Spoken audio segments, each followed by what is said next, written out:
Chinatown, the 1974 film written by Oscar winner Robert Towne, directed by Roman Polanski, and starring Jack Nicholson, Faye Dunaway, and John Huston.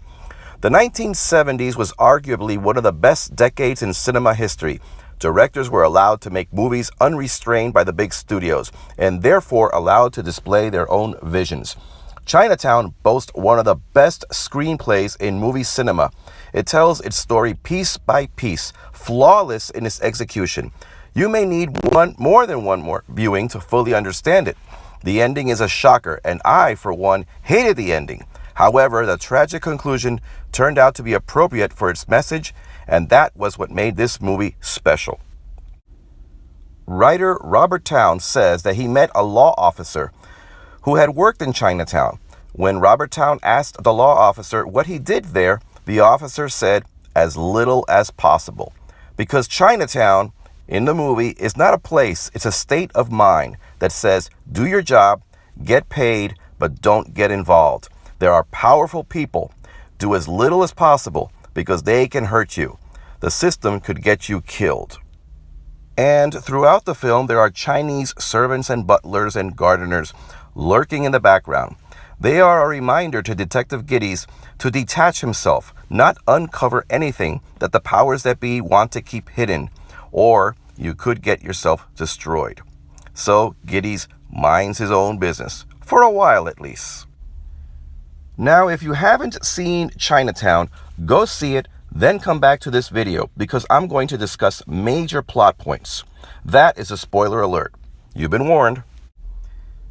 Two men, Hollis Mulray and Noah Cross, run the water department. Noah Cross, this old man here, wants to build a dam that would bring untold millions, but Hollis says the water project would be unsafe, and he's against it. Now, Hollis is married to Noah Cross's daughter. Her name is Evelyn. He's also having an affair with this young woman right over here. In the process, Mulray gets killed. Then it turns out that Noah Cross, the old man, is diverting Los Angeles water away from the valley, causing a drought. Because of the drought, farmers in the valley are losing their crops, they're losing money, so they end up selling their land cheap. Noah Cross, using unsuspecting elderly people as proxies, buys up all the land. And once he builds the dam he wants, he'll be able to bring water back to the valley, and the value of all these homes that he bought will skyrocket. Now, Giddies falls in love with Mrs. Mulray, but he suspects that she had Hollis killed because she was angry over his having an affair with the young woman, whose name is Catherine, and she wanted to keep Catherine hidden to keep her from talking. Giddies doesn't know what's going on. The big twist. It turns out the so-called mistress that Evelyn is hiding is her daughter, Catherine, but she is also the daughter of Noah Cross. Yes, Noah Cross had raped his daughter, Evelyn. They had a baby girl.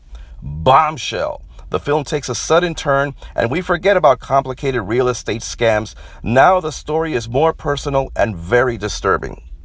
Faye Dunaway as Evelyn Mulray is superb. She seems cold. She gets nervous, however, every time her father's name is mentioned, and when she and Giddies get intimate and they converse and her father's name is brought up, she covers up her body, suddenly feeling dirty. And when Giddies discovers the truth, he asks her if she got raped, and she doesn't answer. In fact, she almost shakes her head as if to admit that she was complicit. This makes the crime even more disgusting because it means that Noah Cross didn't just force himself on his daughter. He stole her childhood and innocence in the worst way by reaching out for her at a young age and slowly manipulating her into accepting these actions until she got pregnant and ran away at 15. As Giddies watches her drive away, he closes the blinds, Chinese blinds. He's back in the Chinatown state of mind. Don't get involved. But he has no choice. Now, how can Noah Cross be so corrupt? Well, this scene is very revealing. Now, where's the girl? I'm not the only daughter I've got left. She found out Evelyn was lost a long time ago. Who do you blame for that, her? I don't blame myself. See, Mr. Gibbs, most people never have to face the fact. At the right time, the right place, they're capable of anything.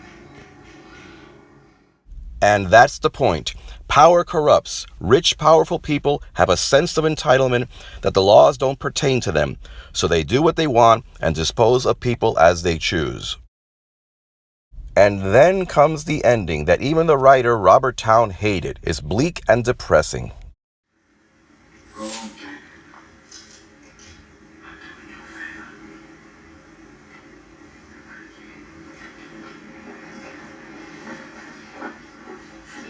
It's Chinatown.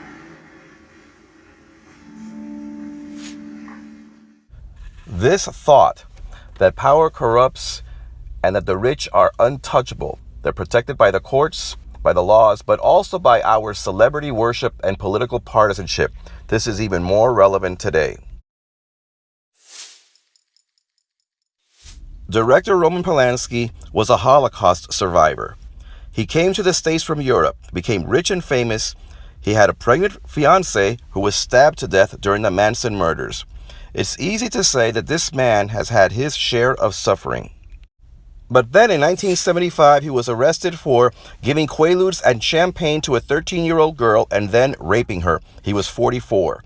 He left the country and has been a fugitive ever since. He continues to make movies in Europe. Now, why would an acclaimed film director get involved with a 13-year-old? Perhaps he fell into Noah Cross's line of thinking. He got corrupted. When the U.S. was trying to extradite Polanski from Europe, 300 Hollywood heavies signed a petition defending Polanski. They include names like Scorsese, Spielberg, Aronofsky, Monica Bellucci, Woody Allen, Demi, David Lynch, Michael Mann. 95% of the people who signed the list were men.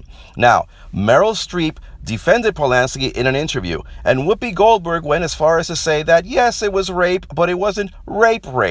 In other words, it wasn't rape, it was elite rape. And producer Harvey Weinstein said it was the girl who had seduced Polanski, that she was the guilty one.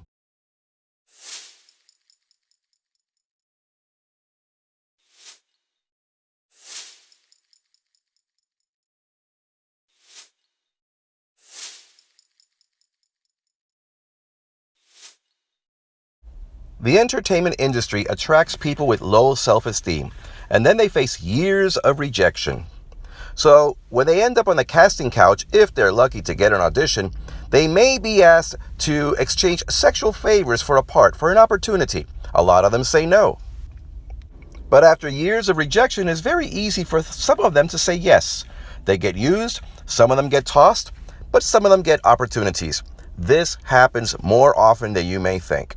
A case in point is Corey Haim. At 13, he was raped by a man on the set of the movie Lucas. He was then passed on from man to man. Well, at 38, he died of a drug overdose. And his friend Corey Feldman, who was also molested, states that Hollywood's biggest secret is hidden pedophilia. Add pills and alcohol, and you got a recipe for disaster. But once in a while, a script comes your way, and you may hit it big. And suddenly, you're accepted into the club. And suddenly, this little kid with low self-esteem is loved by everyone. So now you're getting invited to parties, and the kid with the low self-esteem, well, now he's Superman. But to keep the success going, he has to keep working, and he starts to get rich. Everybody loves you, but to feed this love, to keep it going, you have to keep working. So you travel the world while your nanny raises your children. It's no wonder that the children of all these big stars, they have an unrealistic concept of the world. They grow up, some of them become stars, but they have a huge sense of entitlement. And we have Drew Barrymore partying in Studio 54 as a child, smoking cigarettes at 9, drinking alcohol at 11, smoking pot at 12, doing cocaine at 13, and entering rehab at 14.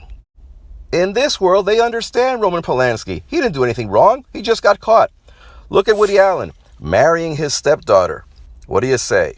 And then comes Klaus Kinski, who raped one of his daughters at 9 and tried to rape the other one.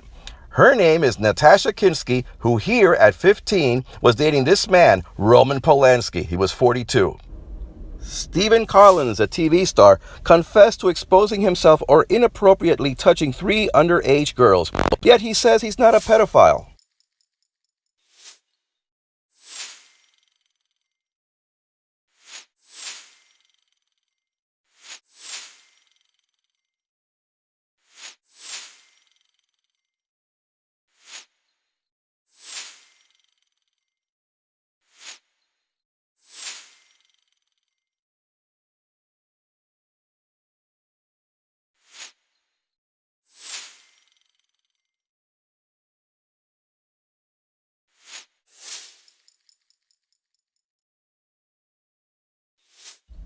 And we have celebrity politicians like the Kennedy boys. Now, Edward Kennedy drove his car off a bridge in Chappaquiddick, and in the water, Kennedy swam free. His passenger, his mistress, Marigo Kopechny, drowned. Kennedy fled the scene and waited 9 hours before reporting the incident. And what happened in the end? Well, he pled guilty to leaving the scene of an accident. He continued working as a senator for the rest of his life. Then you got the sexcapades of Bill Clinton, John Edwards, Anthony Weiner, and President Donald Trump. And our beloved Congress of 2014, well, 36 have been accused of spousal abuse. 7 were arrested for fraud. 19 have been accused of writing bad checks. 117 have declared bankruptcy. 3 have done time for assault. 71 cannot get a credit card due to bad credit. 14 have been arrested on drug-related charges. 8 have been arrested for shoplifting. There are 21 that are defendants in lawsuits, and 84 have been arrested for drunk driving alone. And R. Kelly, arrested for statutory rape and possession of child pornography, allegedly has 6 women in his house trapped as sex slaves. He won't let them go. You also have TV star Bill Cosby, accused of rape. Bill O'Reilly, sexual harassment. Mike Tyson, convicted of rape. Jeffrey Jones, sex offender. Bryan Singer, accused of molesting teenage boys. Jerry Sandusky, 48 counts of sexual abuse of teenage boys. Josh Duggar sexually molested 2 of his sisters. You also have domestic abuse, accusations towards Johnny Depp, Sean Penn, Mel Gibson. You have diva violent behavior by Naomi Campbell, Britney Spears, Lindsay Lohan, and of course, the famous Russell Crowe.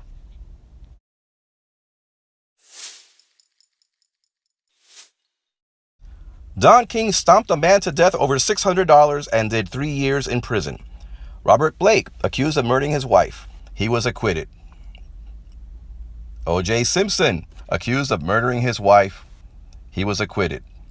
William S. Burroughs shot his wife, but he said it was an accident. Did no jail time. Sid Vicious murdered his girlfriend and then killed himself in a drug overdose. Actor Gig Young killed his wife, then killed himself. Aaron Hernandez, convicted of first-degree murder charges, committed suicide. Oscar Pistorius, convicted of killing his girlfriend, sentenced to 7 years. Actor Michael Jace was arrested in the fatal shooting of his wife, April, in front of their 2 children. He was convicted of second-degree murder.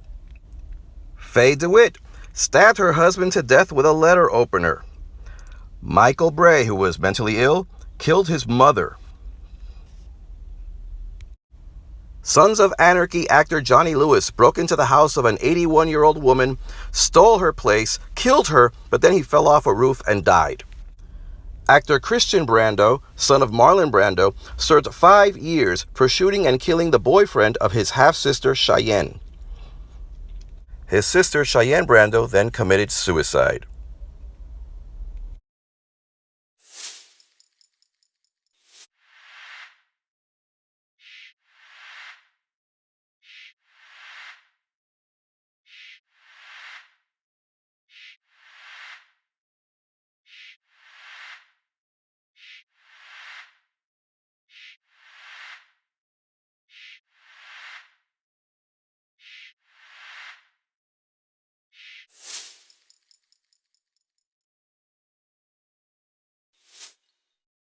Remember the movie Eyes Wide Shut, where rich, powerful people get together in a house wearing masks and having anonymous sex, and in the end, somebody gets murdered?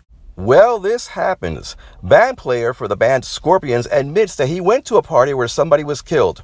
There are some parties where people pay up to $100,000 to see somebody tortured and killed. And as you see this caption, there were some members of parliament in Britain who are under investigation. And this is the world of Chinatown, where the rich call all the shots, and we participate because of celebrity worship and political partisanship. Now, there are some celebrities like Bono and Bob Geldof who do a lot of good things. They use their celebrityhood to help feed, in this case, millions of people in Africa.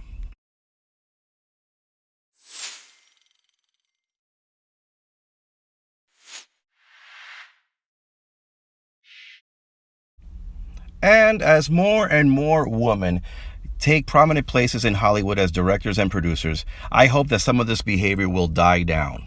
I really hope so.